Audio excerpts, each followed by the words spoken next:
Actually पता है क्या है, पेपर जब आप दे रहे होते हो ना, जब आप एग्जाम के दिन वाली जो बात है, जब आपने पेपर दिया होगा, अभी जब देकर आए हो आप, तो आपको पूरा साल भर याद आया होगा कि पूरे साल भर आपके जीवन में क्या हुआ है। जब आप पेपर देने बैठे होगे, मुझे इसको अचीव करना है तो मुझे सारे के सारे बंधन तोड़ने होंगे, मुझे घर वालों से बात बंद करनी पड़ेगी, मुझे अपने दोस्तों से बात बंद करनी पड़ेगी, मैं सिर्फ एक कमरे में रहूंगा और मैं तैयारी करूंगा। ये यूपीएससी का एग्जाम नहीं है, मैं पहले ही बता दूं।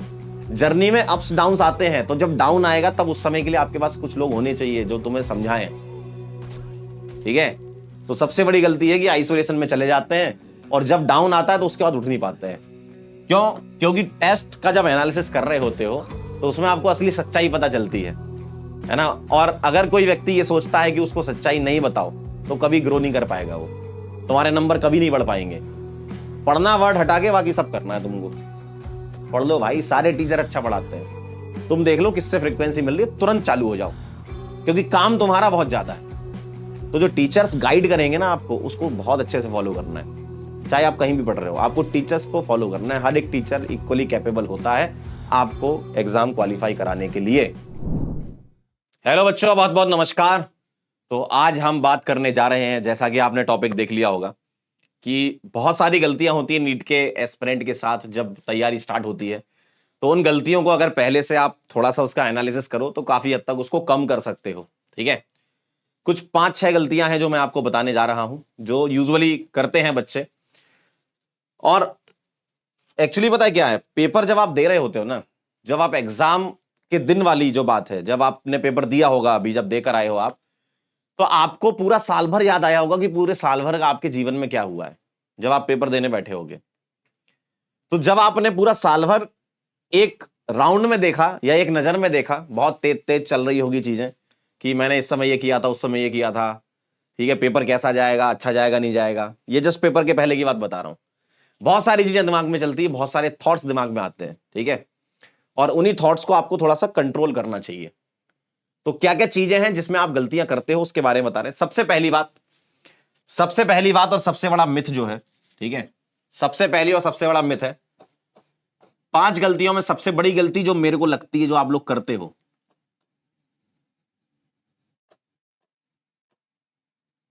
आइसोलेशन में चले जाना। यह सबसे बड़ी गलती है। आप समझते हो कि नहीं, नीट की तैयारी है, बहुत बड़ा गोल है, बहुत बड़ा एम है, मुझे इसको अचीव करना है तो मुझे सारे के सारे बंधन तोड़ने होंगे, मुझे घर वालों से बात बंद करनी पड़ेगी, मुझे अपने दोस्तों से बात बंद करनी पड़ेगी, मैं सिर्फ एक कमरे में रहूंगा और मैं तैयारी करूंगा। ये यूपीएससी का एग्जाम नहीं है, मैं पहले ही बता दूं, ये नीट का एग्जाम है। हर एक एग्जाम अपने तरीके का टेम्परामेंट डिजर्व करता है और वो तुमको देना पड़ेगा। ठीक है, आप नीट की तैयारी कर रहे हो, आपका मेंटल लेवल अभी 12th क्लास के बच्चे के बराबर है। आपके जो मेंटल लेवल है उसके लिए आपको एक इमोशनल कनेक्ट चाहिए, और वो आपको सबसे बेहतर दे पाते हैं आपके मम्मी पापा, या आपके वो दोस्त जो आपके बहुत समय से दोस्त हैं, जो आपको बहुत बेहतर तरीके से समझते हैं। आप कुछ चीज बोलते हो तो सीधे उनके दिमाग में जाती है कि हाँ यार, ये भाई इस वजह से परेशान है। तो ये बहुत इंपॉर्टेंट बात है कि जब आप तैयारी कर रहे हो, एकदम अपने आप को मतलब दुनिया से कट नहीं करना है। क्योंकि देखो, एक पढ़ाई का टाइम होता है, आपको जैसे आप आम जीवन जीते हो ना, वैसे जीवन जीते हुए क्वालिफाई करना है। तब आपका ओवरऑल डेवलपमेंट होगा दिमाग का, तब आपको पता होगा कि क्या हो रहा है आपके साथ। 1 महीने 2 महीने बाद जब तुम पढ़ के, मान लो तुमने 2 महीने पढ़ा, कुछ चैप्टर कवर हुए, होता है ऐसा, बहुत अप्स डाउन आते हैं इस जर्नी में। जब आप अपने लो पर होगे और सोचोगे कि नहीं हम अकेले हैं, भाई कुछ नहीं कर पाओगे, उठ ही नहीं पाओगे तुम। भाई कोई उठाएगा तुम्हें, कोई बताएगा तभी तो तुम उठोगे, घर वाले तुम्हारा सपोर्ट करेंगे तभी तो तुम उठोगे, पापा मम्मी आ जाएंगे तुम्हारे कंधे पर हाथ रख देंगे तभी तो तुम उठोगे, या तुम्हारा वो दोस्त जो तुमको अच्छे समझता है वो बोलेगा कोई बात नहीं बेटा, हम भी साथ हैं तुम्हारे, आओ, तभी तो तुम उठोगे ना। तो ये जर्नी है, जर्नी में अप्स डाउन्स आते हैं, तो जब डाउन आएगा तब उस समय के लिए आपके पास कुछ लोग होने चाहिए जो तुम्हें समझाएं। ठीक है, तो सबसे बड़ी गलती है कि आइसोलेशन में चले जाते हैं और जब डाउन आता है तो उसके बाद उठ नहीं पाते हैं। तो ऐसा नहीं करना, मम्मी पापा से लगातार आप बात करते रहें समय समय पर। भाई डेली तो चलो बात होती ही होगी, है ना, लेकिन कुछ ऐसा लंबा समय निकालना पड़ेगा, 1 महीने 2 महीने के बाद 1 घंटे 2 घंटे बैठ के आराम से बात चल रही है, ठीक है, वो समय निकालना पड़ेगा।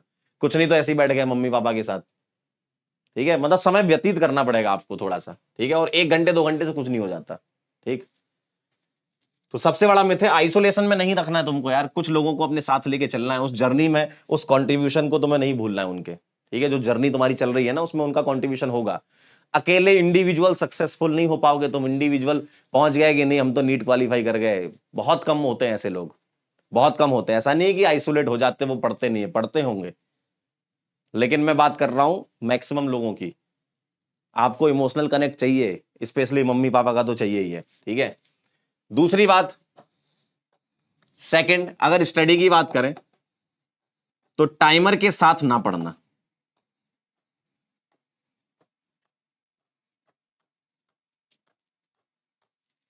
एक एग्जाम्पल मैं आपसे पूछता हूं कि मान लो मैंने आपको 5 सवाल दिए और बोला बेटा इसको सॉल्व करना है, मैंने आपको कोई टाइम नहीं दिया, तो आप क्या करोगे? पहले तो 2-4 मिनट सोचोगे कि मेरे को सॉल्व करना सवाल, फिर ये बोलोगे सर हमको फॉर्मूले रिवाइज करने हैं, फिर ये बोलोगे सर थोड़ा समय लगेगा, तो कुल मिला के आप 1 आध घंटा खराब कर दोगे। अगर 5-10 सवाल आपको करने हैं, आधे घंटे से 1 घंटे तक आप खराब कर दोगे, ठीक है। उस चीज को ऑप्टिमाइज करो ना, समय का सदुपयोग जिसको बोलते हैं। आपको अगर 5 सवाल दिए गए हैं, ठीक है, मान लो आपको 5 क्वेश्चन दिए गए हैं, तो आप टाइमर लगा लो, 10 मिनट में मेरे को 5 सवाल अटेम्प्ट करने हैं। मैं ये नहीं कह रहा कि तुमसे 5 बन जाएंगे, मैं ये नहीं कह रहा कि तुमसे 5 के 5 बन जाएंगे। 5 सवाल की लैंग्वेज पढ़ना, ठीक है, उसके ऑप्शन पढ़ना, थोड़ी फाइट मारना। 1 सवाल होंगे, 2 सवाल होंगे, 3 सवाल होंगे, या तो 1 होगा या 2 होंगे, 3 होंगे, है ना, या मान लो चलो 5 ही नहीं हो रहे, कम से कम तुमने 5 सवाल को 10 मिनट के अंदर पढ़ा तो सही। और अच्छे से अगर पढ़ाई कर रहे होगे तो वो सवाल तुम आराम से बना ले जाओगे। 1 आध 2 सवाल अगर आपसे नहीं बन रहे, उसको डाउट में क्लियर कर लेते हो, है ना। तो मान लीजिए मैंने आपको 5 क्वेश्चन दिए, एक एग्जाम्पल के तौर पे ले रहा हूं, तो 10 मिनट के अंदर ये सॉल्व होना चाहिए, लेकिन वो कब होंगे? जब तुम टाइमर लगा के नहीं पढ़ोगे, है ना। टाइमर लगा के नहीं पढ़ोगे तो वो सॉल्व ही नहीं हो पाएंगे, वो तभी हो पाएंगे जब तुम टाइमर के साथ सॉल्व कर रहे होगे। तो हमेशा अपनी स्टडी में डीपीपी जब सॉल्व करते हो टाइमर के साथ सॉल्व करना है, ठीक। प्रैक्टिस सीट सॉल्व करते हो टाइमर के साथ सॉल्व करना है। टेस्ट तो आपका टाइमर के साथ होता ही है, ठीक है, ये तो टाइमर के साथ होता ही है। तो बाकी जो स्टडी कर रहे हो वो टाइमर के साथ करना है तुमको। तुमको अपना डेली का टारगेट सेट करना है, और अपने टारगेट को ऐसा नहीं बनाना कि कुछ भी बना लिया टारगेट, नॉन अचीवेबल टारगेट खुद ही बना लिया और फिर कंप्लीट नहीं हो पा रहा तो खुद ही परेशान हो रहे हो। अचीवेबल टारगेट बनाना है अपनी अपनी कैपेसिटी के हिसाब से, ठीक है। अगर मैं तीसरे पॉइंट की बात करूं,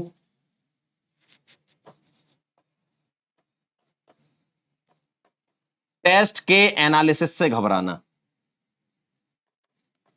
है ना। ये कई बार आपने सुन रखा होगा कि टेस्ट का एनालिसिस करना है, लेकिन कई बच्चे फिर भी नहीं करते। क्यों? क्योंकि टेस्ट का जब एनालिसिस कर रहे होते हो तो उसमें आपको असली सच्चाई पता चलती है ना। और अगर कोई व्यक्ति ये सोचता है कि उसको सच्चाई नहीं बताओ तो कभी ग्रो नहीं कर पाएगा, वो तुम्हारे नंबर कभी नहीं बढ़ पाएंगे भाई। अगर तुम्हारी सच्चाई पता चल रही कि यार तुम्हारे टेस्ट में कम नंबर आ रहे हैं, किस जगह पर कम आ रहे हैं, है ना, तो ये जो विश्लेषण करना है आपको, एनालिसिस करना है, वो तभी तो तुम पता कर पाओगे कि मेरे इस टेस्ट में इस वजह से कम नंबर आ रहे हैं, मेरे को इस टॉपिक पर पकड़ बनानी है। भाई कोई भी चीज कब सुधरती है? कई बच्चे का ऐसा नंबर नहीं आ रहा है, नंबर नहीं आ रहे, तुम्हें यही नहीं पता कि तुम्हारे नंबर कहां कट रहे हैं, तो आएंगे कैसे? अगर तुम ये पता कर लेते हो कि तुम्हारे नंबर इस वजह से कट रहे हैं या इस जगह कट रहे हैं, तभी तुम पता कर पाओगे कि कैसे इसको सुधारना है ना। तो एनालिसिस टेस्ट का घबराते हैं, टेस्ट दे के आ गए बस बंद करके बैठ गए, आगे कुछ नहीं, बस आओ कल से फिर क्लास करेंगे। क्लासेस से सिलेक्शन नहीं होगा, classes plus DPP plus practice sheet plus test और उसका एनालिसिस और अपनी गलतियों को सुधारो, तब तुम धीमे धीमे धीमे धीमे आगे बढ़ते हो, ठीक है। क्लियर है एकदम? चौथी बात, बैचेस एंड मटेरियल जंप करना।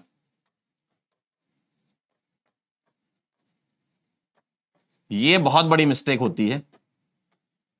बैचेस भी जंप कर देते हैं, मटेरियल भी जंप कर देते हैं। गलती तुम्हारी खुद की कि सर हमने तो 20 दिन बाद ज्वाइन किया बैच, हमको समझ नहीं आ रहा, हम इस बैच में जाएंगे। अरे तो भाई अभी से सोचो ना तुम यार, बनना तुमको डॉक्टर है ना, बनना तुमको डॉक्टर है, और तुम यही डिसाइड नहीं कर पा रहे कि कब से स्टार्ट करना है।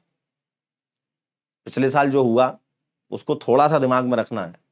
बाकी भूल जाओ कि क्या हुआ, लेकिन दिमाग में रखना कि पिछले साल तुम्हारा सिलेक्शन नहीं हो पाया, क्या वो कारण रहे कि तुम्हारा सिलेक्शन नहीं हो पाया, ये सोचो पहले। और जिस दिन ये कारण पता चल जाए उसी दिन से पढ़ाई चालू कर देना। बैचेस पता करना है, आप बैचेस देखो, टीचर्स को देखो, है ना। आप कहीं भी पढ़ रहे हो, ऑनलाइन में, ऑफलाइन में, कहीं भी पढ़ रहे हो, टीचर्स को देखो, समझ में आ रहा है आपकी फ्रीक्वेंसी मिल रही कि नहीं मिल रही है। कई बच्चे बोलते हैं ना हमको इन टीचर से पढ़ना है, एक्स से पढ़ना है, हमको वाई से पढ़ना है, हमको जेड से पढ़ना है। सबके अपने अपने हो सकते हैं, किसी को एक्स से पढ़ना है, किसी को वाई से, किसी को जेड से पढ़ना है, किसी की किसी के साथ फ्रीक्वेंसी मिल रही है, किसी की किसी के साथ फ्रीक्वेंसी मिल रही है। लेकिन वो शुरू के 1-2 दिन में ही होता है, बस 1-2 दिन में पता करना होगा तुम्हें। ऐसा नहीं कि सर हम 1 महीने तक देखेंगे और 1 महीने में नहीं आएगा फिर हम अगली बार देखेंगे, स्विच कर लेंगे, फिर ऐसा नहीं करना। 1-2 लेक्चर में ही आप पता कर लो, है ना। 1-2 लेक्चर के अंदर पता कर लो। अगर बैचेस में आपके साथ कंफर्टेबिलिटी आ रही है, मतलब टीचर और आप में दोनों में बातचीत अच्छी हो रही है, बातचीत मतलब बिना बोले ही समझ पा रहे हो कि टीचर क्या समझाना चाह रहा है और तुम क्या समझ रहे हो, है ना, तो ये चीज आपको तुरंत से पहले सॉर्ट कर लेनी है। अदरवाइज आप बहुत ज्यादा समय खराब कर देते हो। हर साल बच्चे इसमें परेशान होते हैं, बहुत बच्चे परेशान होते हैं कि हमको इसमें पढ़ना, हमको उसमें पढ़ना, हमको इसमें पढ़ना है, हमको यहां पढ़ना है, हमको वहां पढ़ना है। पढ़ना वर्ड हटा के बाकी सब करना है तुमको। पढ़ लो भाई, सारे टीचर अच्छा पढ़ाते हैं, तुम देख लो किससे फ्रीक्वेंसी मिल रही है, तुरंत चालू हो जाओ, क्योंकि काम तुम्हारा बहुत ज्यादा है ना। टीचर तो आएगा पढ़ाएगा चला जाएगा, काम तुम्हारा बहुत ज्यादा है, क्योंकि असली काम होता है लेक्चर्स के बाद, उसको रिवाइज करना, टीचर्स ने होमवर्क दिया उसको सॉल्व करना, डीपीपी सॉल्व करना, प्रैक्टिस सीट सॉल्व करना, मटेरियल लगाना, कोई मॉड्यूल अगर लिया तो उसको सॉल्व करना, है ना। तो ये सारा का सारा करना आपको है, ठीक है। मटेरियल में भी जम कर देते सर, आज हम डीपीपी लगाएंगे, कल नहीं लगाएंगे, परसों लगाएंगे, फिर नहीं लगाएंगे, फिर प्रैक्टिस सीट लगाएंगे, प्रैक्टिस सीट में सवाल नहीं बनेंगे, सर हम परेशान हो जाएंगे। तो मटेरियल में जंप नहीं करना, जो चैप्टर चल रहा है उसी में ही। प्रॉपर बच्चों की सबसे बड़ी दिक्कत और भी होती है, उनको लगता है कि हमने सब पढ़ रखा है, बस मेरे थोड़े से ही तो नंबर कम रह गए थे, यही लग रहा है ना, यही लग रहा है ना। कह रहे सर इतना सच मत बोलो, यही लगता है। ड्रॉपर बच्चों की सबसे बड़ी और सबसे बड़ी और सबसे बड़ी और सबसे बड़ी दिक्कत यही है, उनको लगता है कि मेरे 560 नंबर आए, मैं बस 40 नंबर ही तो पीछे रह गया था। ऐसा नहीं है, तुमको 560 तक फिर पहुंचना है, उसके बाद तुम्हें और ऐड करना है, तो वहां तक तुम्हें फिर से पहुंचना है और फिर ऐड करना है। ठीक है, आपने काफी चीजें समझ रखी होती हैं, आपको लगता है कि ये चीज मुझे आती, सवाल भी बनते हैं, आपको बहुत अच्छा लगता है, लेकिन अपने इसी को तो बोलते हैं ओवर कॉन्फिडेंस, कि आपने कोई चीज पहले पढ़ रखी है, आपको लगता नहीं ये चीज हम फिर से कर लेंगे, फिर से कर लेंगे, फिर से कर लेंगे, हर साल कर लेंगे। ऐसा नहीं करना ना, आपको एक मिनिमम टाइम में उसको कवर करना है। जो चीज आपको आती, ठीक है, समय कम लगना चाहिए, छोड़ क्यों रहे उसको। आपको मान लो कोई चैप्टर बहुत ताबड़तोड़ आता है, पिछले साल पढ़ा आपने, बहुत ताबड़तोड़ आता है, तो इस साल उस पर्टिकुलर चैप्टर के लेक्चर्स जल्दी जल्दी देखो, डीपीपी जल्दी जल्दी करो, प्रैक्टिस सीट जल्दी जल्दी करो, टाइम बचाओ उसमें, क्योंकि वो तुमको आता है। करना सब है लेकिन थोड़ा कम समय, पहले तुमने वो किया होगा तो 1 घंटा लगा होगा, अब तुमको 20 मिनट या 30 मिनट लगना चाहिए उस चीज को कंप्लीट करने में जो तुमको आती है। ठीक है, जो नहीं आती वो तो सीखना है, और काफी चीज अभी नहीं आती तुम्हें, वरना तुम मुझे देख नहीं रहे होते अभी, है ना। तो वो सीखना है, सीखने पर जोर दो यार, है ना, सीखने पर जोर दो। ठीक है, तो बैचेज और स्टडी मटेरियल में जंप होता है। और 5वां, अपना कॉन्फिडेंस खो देते हैं।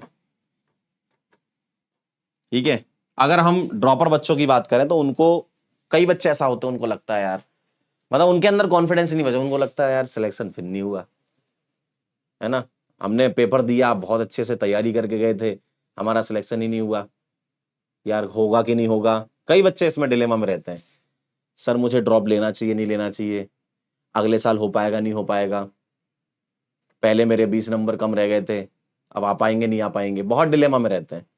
तो अपने आप को देखो, अगर कभी भी कोई युद्ध में उतरते हो ना, तो अपने आप में कॉन्फिडेंस होना चाहिए। अगर आप नीट के युद्ध में उतर रहे हो ना, तो आपको ये पता होना चाहिए कि तुम्हारा दुश्मन बहुत चालाक है। ठीक है, बहुत बच्चे बैठते हैं, बहुत कंपटीशन है, ये बात आप मान के चलो।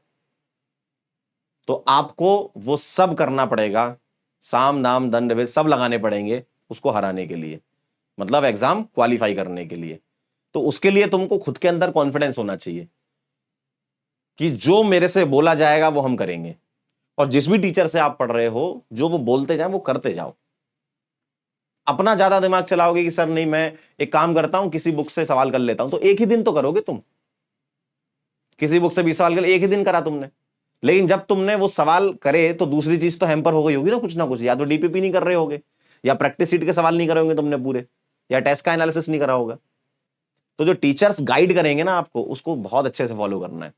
चाहे आप कहीं भी पढ़ रहे हो, आपको टीचर्स को फॉलो करना है। हर एक टीचर इक्वली कैपेबल होता है आपको एग्जाम क्वालिफाई कराने के लिए। तो उसकी बात को बहुत ध्यान से सुने, बहुत अच्छे सुने, जैसा टीचर्स बोलते जाएं वैसा करते जाएं, उसको बस समय से कंप्लीट करते जाएं, ठीक है। और ये गलती ना करें। ये भाई अगर तुम खुद ही कॉन्फिडेंस खो चुके हो तो तुम कैसे आगे बढ़ोगे यार, खुद सोचो। तुम्हारे अंदर ही कॉन्फिडेंस नहीं बचा है तो अपने आप को उठाओ, जागो भाई, तुमको लड़ना है, ठीक है। अगर तुम अभी नहीं करोगे तो कब करोगे? 2-4 महीना निकल जाएगा, फिर तो आपको लगेगा अरे यार अब तो हो ही नहीं पा रहा। तो अगर आपने मन बना लिया है कि आपको एकदम तैयारी करनी, फोड़ देना है, तो मतलब आप उठो और लग जाओ, जुट जाओ अब, ठीक है। अब समय ज्यादा बचा नहीं सोचने का, सोचने का समय हो गया, निकल गया समय सोचने का। जितना सोचने का समय देना था वो दे दिया। अब आगे सोचो कि अब तुमको एग्जीक्यूशन करना चीजों का। एक होती है प्लानिंग, आपने अपनी प्लानिंग कर ली कि हमको किस बैच से पढ़ना है, या हमको कहां पढ़ना है, हमको ऑनलाइन पढ़ना है, हमको ऑफलाइन पढ़ना है, कहां पढ़ना है, प्लानिंग कर लिया आपने। अब एग्जीक्यूशन पे उतरो। असली खेल तो वही है। जब तुम्हें 10 सवाल दिए जाएंगे डेली के, ऐसा हर एक सब्जेक्ट में होगा, जब डेली के 50-50, 60-60 सवाल तुम्हें करने होंगे, तो क्या तुम उस एग्जीक्यूशन के लिए तैयार हो? उसके लिए तो कॉन्फिडेंस चाहिए ना अंदर कि हाँ हम तैयार हैं। बोलो तैयार हो? अगर तैयार हो तो एकदम जुट जाओ, लग जाओ, और मतलब डॉक्टर बन के ही दम लेना, आप ये समझ लो, ठीक है। डॉक्टर बन के ही दम लेना है, हारना नहीं है, बस ये ध्यान रखिएगा। अगर आपने सोच लिया एक चांस अपने आप को दे रहे हो ना, तो हारना नहीं है, लड़ जाओ, जो होगा देखा जाएगा, ठीक है। तो मिलते हैं बेटा फिर नेक्स्ट किसी वीडियो में, तब तक के लिए ओके बाय।